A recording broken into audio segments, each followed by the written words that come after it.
할렐루야, 반갑습니다. 바이블 언박싱 김용신 목사입니다. 여러분들 잘 지내셨습니까? 앞서서 동해안의 파도 소리를 여러분들에게 들려드렸는데 시원하죠?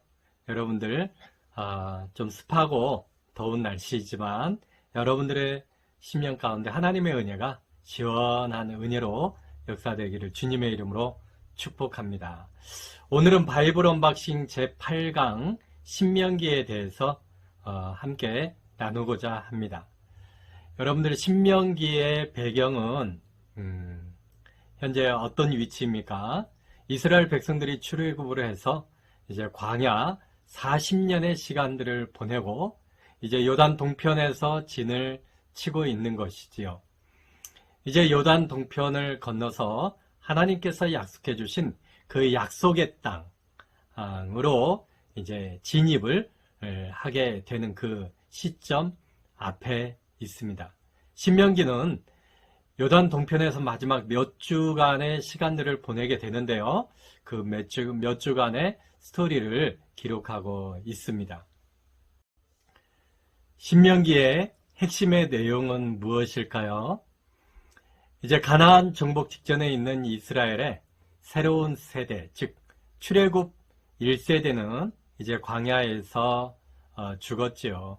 40년의 시간들이 지났고 하나님께서 가데스 바네아에서의 그 정탐꾼 사건으로 인해서 여호수아와 갈렙 이에는 가나안 땅, 약속의 땅에 들어가지 못할 것이다 하시는 그 하나님의 언약과 함께 출애굽 1세대는 광야에서 죽게 되었습니다. 이제 출애굽 2세대, 그 다음 세대에 하나님께서 언약을 재확인시켜 주시는 그런 내용으로 기록이 되어져 있습니다. 우리가 신명기를 읽을 때 한 가지 유의점이 있습니다. 여러분들 이 부분을 좀 잘 이해하시면 좋겠고요. 신명기 이 내용이 여러분들에게는 생소할 수 있는 그런 내용인데 한번 잘 들어보시면 여러분들에게 신명기를 이해하는 데 있어서 좋으리라 생각이 되어집니다. 신명기를 읽을 때 한 가지 유의점이 있습니다. 그것은 신명기는 고대 근동의 봉신조약 방식으로 기록이 되어져 있다는 것입니다. 봉신조약이라는 것은 무엇인가? 왕과 봉신과 맺는 조약입니다. 그런데 왕은 봉신을 보호하고 책임져야 되는 의무가 있습니다. 그리고 봉신은 조약 사항들을 다 준수해야 되는 의무가 있어서 왕과 봉신 간의 이 조약 의무를 잘 지킬 때 봉신조약이 성공을 하게 되는 것이죠. 다시 말하면 하나님은 이스라엘 백성의 다음 세대를 이제 보호해 줄 것이다. 그리고 다음 세대가 하나님의 언약에 잘 순종하면 하나님께서는 너희들에게 복을 줄 것이다. 그러나 불순종하면 저주를 받게 될 것임을 우리 하나님께서 재확인시켜 주시는 것이죠. 봉신조약의 형식은 어떻게 되냐면 전문과 선, 언약의 규정이 있고요. 기록 사항들이 있고 제재 조항이 있습니다. 그리고 증인들로 구성이 되어져 있어요.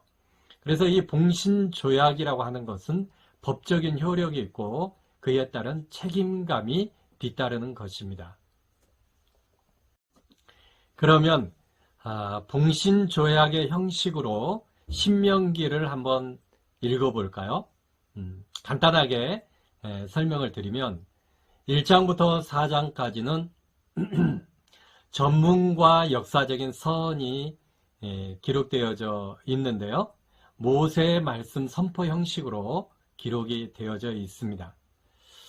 이 전문과 역사적인 선의 내용으로 보면은 과거를 회고하는 그런 내용과 동시에 이제 미래를 예고하는 그런 내용으로 선을 시작을 하지요. 특히 이제 다음 세대가 하나님의 신실한 백성으로서 순종할 것임을 다시 한번 강조하고 다시 헌신해야 한다는 것을 강조하고 있어요.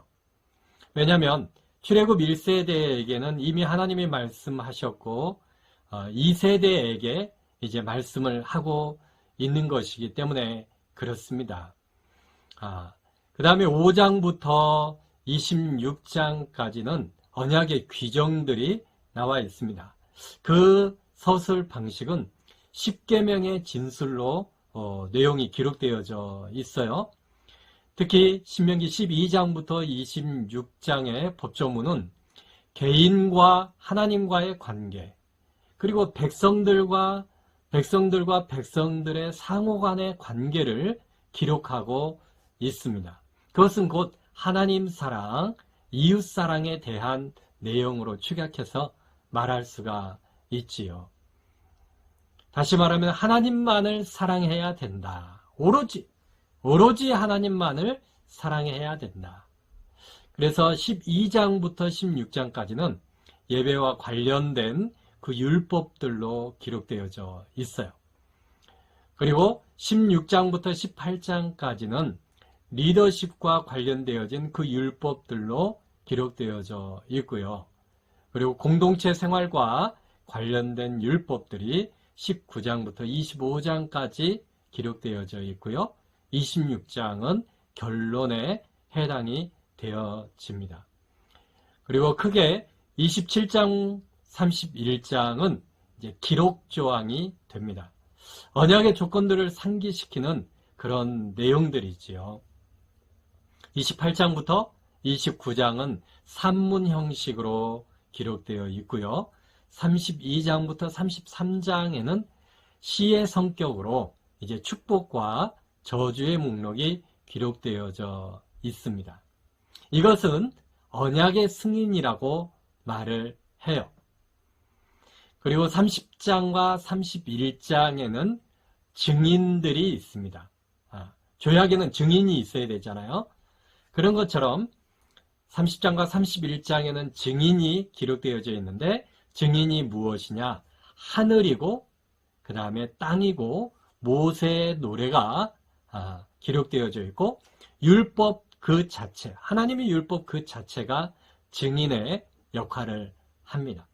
그리고 34장은 결어로서 모세 죽음과 여호수아의 지도자 승계가 기록이 되어져 있습니다. 네, 여러분 신명기를 좀 이해하기 위해서 우리가 한 가지 이해 팁을 제가 가르쳐 드리려고 합니다. 여러분, 하나님은 창세기를 잘 보세요. 아브라함, 이삭, 야곱을 통해서 하나님께서 그들을 인도해 주시고 순종을 합니다. 그 순종이 무엇이죠? 하나님의 인도하신 대로 살아가기를 원하시는 것이죠.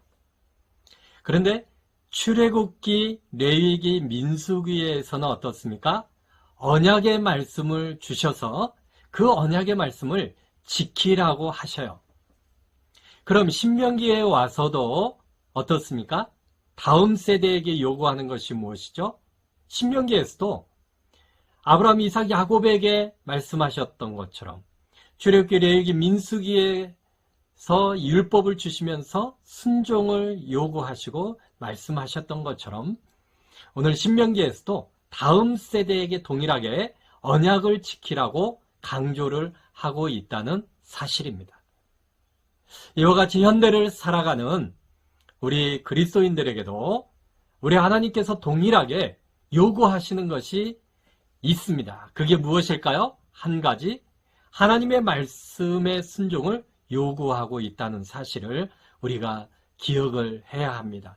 이것은 무슨 말이냐면 하나님은 아브라함, 이삭, 야곱에게 주신 말씀이나 출애굽기, 레위기, 민수기에서 주신 말씀이나 이스라엘 출애굽의 다음 세대에게 주신 말씀, 또 하나님의 요구는 동일하다 하는 것입니다. 오늘 현대를 살아가는 저와 여러분들에게도 하나님은 하나님의 말씀 순종을 요구하고 있다라고 하는 것을 우리가 꼭 기억하면서 하나님의 요구는 단 하나, 어떤 거라고요? 하나님의 말씀 순종이라는 것을 우리가 기억을 해야 됩니다. 신명기가 봉신조약 형식으로 기록되어졌다고 했지요? 이것은 굉장히 중요합니다. 왜냐하면 앞으로 전개되어지는 여호수아서에서부터 열왕기서, 역사서의 모든 평가의 관점이 신명기적 관점에서 해석되어지고 평가되어지기 때문에 그렇습니다.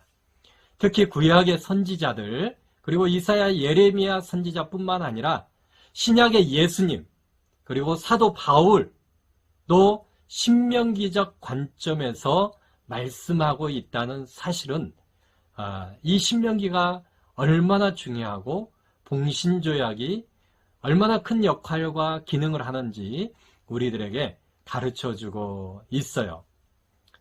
신명기적 관점, 봉신조약, 하나님의 보호하심과 그의 백성들은 하나님의 언약의 말씀에 순종해야 된다. 이거를 여러분 꼭 기억하고요.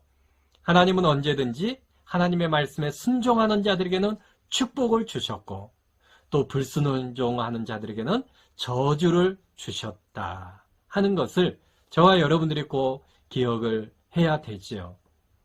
이와 같은 이유 때문에 신명기는 아주 중요한 성경책이 되는 것이에요. 여러분, 이 땅에서 축복받으면서 살기를 원하십니까? 그러면 당장 남은 이번 주 동안에 신명기를 단숨에 한번 읽어보세요. 어떤 느낌이 오는지. 네. 좋겠죠? 네, 신명기에서 강조하는 세 가지 핵심이 있습니다. 그것은 뭐냐? 봉신조약과 연결해서요. 하나님은 그 땅을 주신다고 했습니다. 그 땅. 어떤 땅? 아브라함에게 약속해 주신 땅. 하나님은 그 땅을 이스라엘 백성들에게 주신다는 거예요. 그리고 우리 하나님께서 요구하신 것이 무엇이냐? 가나안 땅의 우상 숭배 장소들을 다 파괴하라 하는 것이었어요. 이것은 우상 숭배를 반대하는 하나님의 명령이십니다. 그리고 이스라엘 백성들의 그 혼합주의의 위험성을 아예 제거해라 라고 하는 명령이시죠. 이것은 신명기 전반적으로 흐르는 하나님의 명령인 거예요. 세 번째는 무엇이냐? 중앙성소에서 예배하라는 것입니다. 하나님이 정하신 단 하나의 장소, 어디에서요? 중앙성소에서 예배하라는 것이죠. 이스라엘 백성들 다음 세대가 가나안 땅에 들어가서 그 가나안 땅의 우상 숭배 제단들이 그대로 있어서 거기에서 만약에 하나님께 예배한다고 예배하면 중앙 성소가 이제 성립되지를 않는 거예요.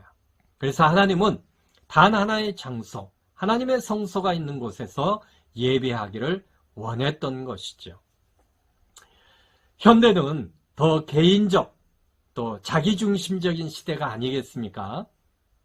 과거나 현대나 변함없이 충성과 타협이 없는 유일신 신앙을 우리 하나님은 지금도 강조하고 있다는 것을 우리가 깨달아야 됩니다. 우리를 사랑하신 그 하나님께서, 우리를 구원해 주신 그 하나님께서 우리를 예수 그리스도로 구원해 주셨기 때문에 오로지 하나님만을 경배하기를 원하시는 것이죠. 그래서 지금도 하나님께 충성히 교회를 중심으로 또 예배를 드리면서 말씀 중심으로 살아가는 것이 되는 것입니다. 여러분, 신명기에 중요한 말씀들이 있지요. 하나님께서 왜 우리를 구원해 주시고 선택해 주셨는가? 이스라엘 백성들을 왜 선택해 주시고 구원해 주셨는가? 신명기 7장 7절로 8절 말씀에 보면 이런 말씀이 있어요. 여호와께서 너희를 기뻐하시고 너희를 택하심은 너희가 다른 민족보다 수요가 많기 때문이 아니라 너희는 오히려 모든 민족 중에 가장 적으니라. 너희를 그 종되었던 집에서 애굽왕 바로의 손에서 속량하셨다. 누가요? 하나님께서 속량해 주셨다는 거예요.